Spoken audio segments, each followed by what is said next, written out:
तू याद करो पहले के बात नहीं भुलाइल हो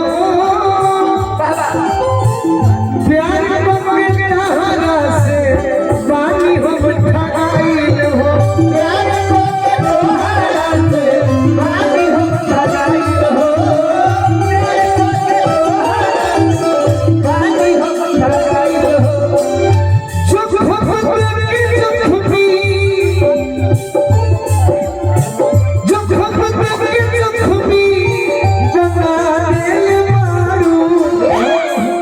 तो जीवन में कहो बोलो ना तू हमरा कि कातिल मारू जब तेरे मारू कातिल मारू बोलो ना तू हमरा मारू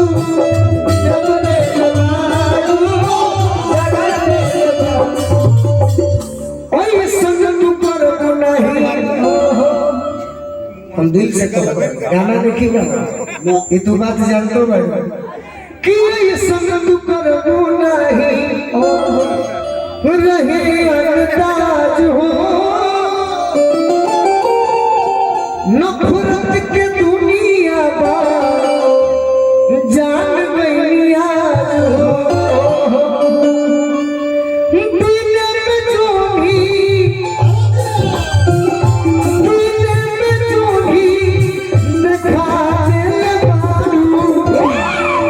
बोलो ना तू हमारा के आज वही बोल तो प्यार कल परसों के शायर मरावे भुला गई ऐसे कैसे भागे प्यार कल परसों के शायर मरावे भुला गई ऐसे सुना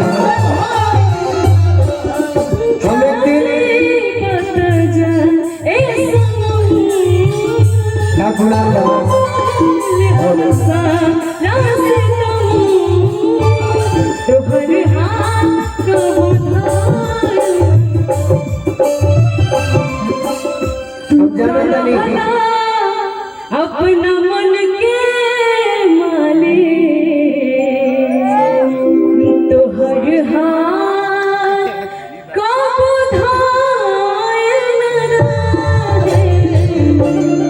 भाई के तरफ से कहे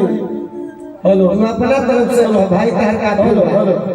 हाँ कि जब बत्तियों करे के समय न नहीं खा जाना पुराना प्यार कि जब बत्तियों करे के समय न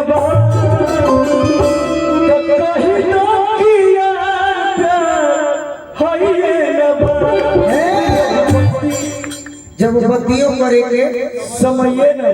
तब कहीं न कि यार प्यार है न बा और जब पति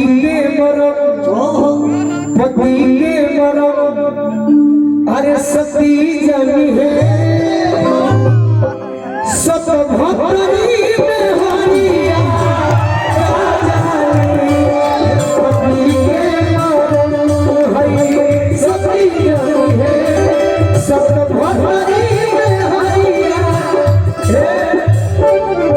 पति के मरम सती जनी है। मेरी बात सुनिए भोजपुरी में बोलबो कि ना तू सुनी चाहे सुनो चाहे सुन से बोली क्या मतलब पति के मरम सती जनी है सत भक्ति में हरिया अरे मरदा के मरम अरे मरदा जनी है अरे होई मऊ बाही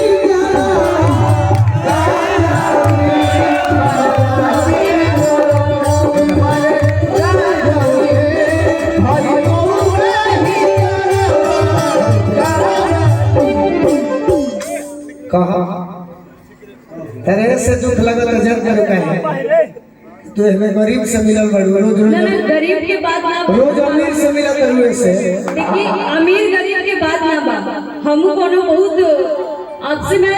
सीनियर जूनियर ही हूँ सीनियर नहीं हूँ आप मेरे सीनियर हैं अरे तुम मेरी जान हो यार जूनियर सीनियर क्या होता है लेकिन एक होता है आप बुरा नहीं मानिएगा शब्द का उच्चारण मुझे आप ऐसे बोल रहे हैं तो अच्छा नहीं लग रहा है बाकी तो हम आपसे अब हम कहने न कहो तरी कि पति के मरम सती जनी है सब तो बहत्तरी में हरिया का जानी उच्चारण करे पूछे के बाद हमारा से पूछो ना ना ठीक बा लेकिन सब ना समझेला आप समझता नहीं हम समझता नहीं लेकिन भाई लोग नहीं समझा सब ये नहीं समझ भाई अब तारे जो सोच समझाए कि हम तेरे प्यार में डूब जाए ये नहीं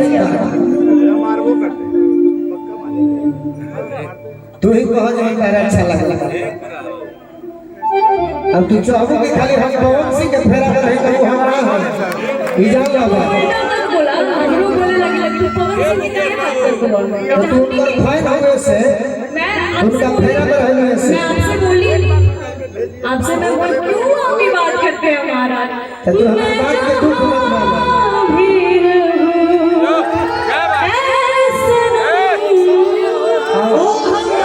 तू ऑलराउंडर बनो ऑलराउंडर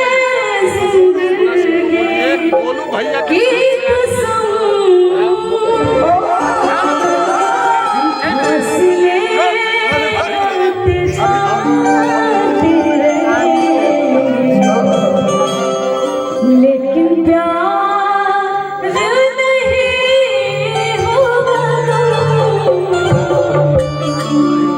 देखिए सब ठीक है हम केहू के ऐसे पर्सनल लेके बोले कि हम इनकरा पीछे बनी शायद रौरा बनी यही से सोचत नहीं तू सबका खातिर बनाई है हम चाहते हैं बिल्कुल मैं हूँ खराब ऐसे लगत हम बानी ऐसा कोनो तू नहीं तू अब रौरा पूछा तू हमारा करे कुछ ना तू हमारा पुराना प्रेमी हो गए आ गोलू ने जब भुला तारू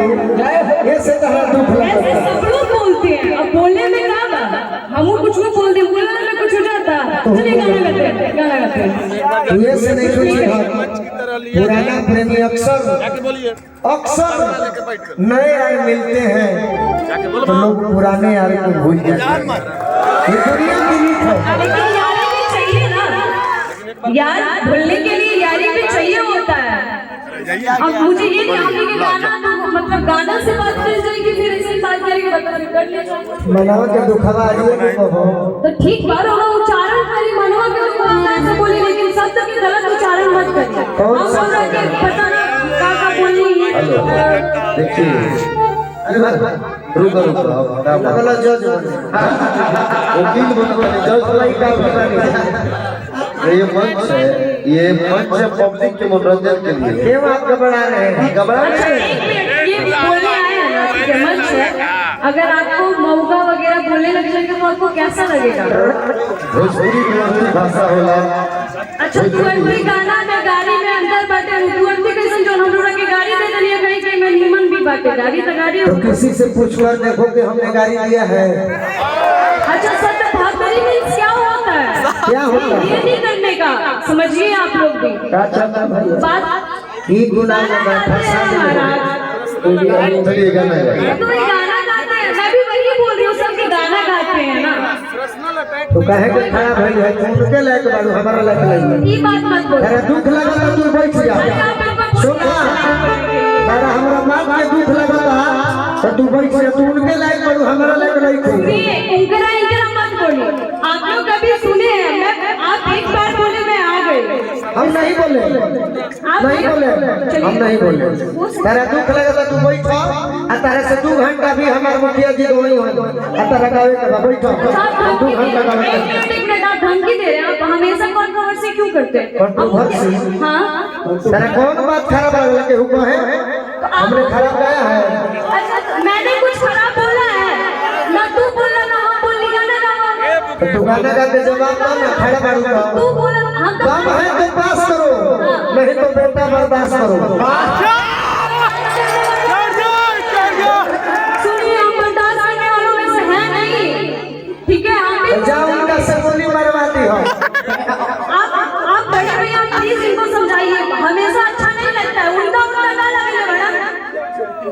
देखो तारा आनंद नहीं है सुना हमारा जोड़ी अनुपमा गौले बाड़ी निशा उपाध्याय गौले बाड़ी दुनिया गौतमी का आदत नहीं इस जीवन में नहीं थी केहू के संगे बोले एल्बम में बोले बड़ी हम मंच कोई अखाड़ा बा इस इनका खराब लगता मैं आपके बात से अग्री कर रही हूँ। हम माना चली राहुल बात हम पहली बार ऐसे मतलब मंच शेयर कर रहे हैं, लेकिन हम आपके जूनियर वाली तरोरा हमरा के सिखाई ना। फिर जूनियर बहुत अरोरा सीनियर वाली हमरा कैसे सीनियर बना पागल बनी हमरा के सिखाई नहीं ना काम के तुम करे साथे गाओ करे साथे ठीक बाड़ो ये गलत सुनिए हेलो गाना गाइए बंदी का है ठहरा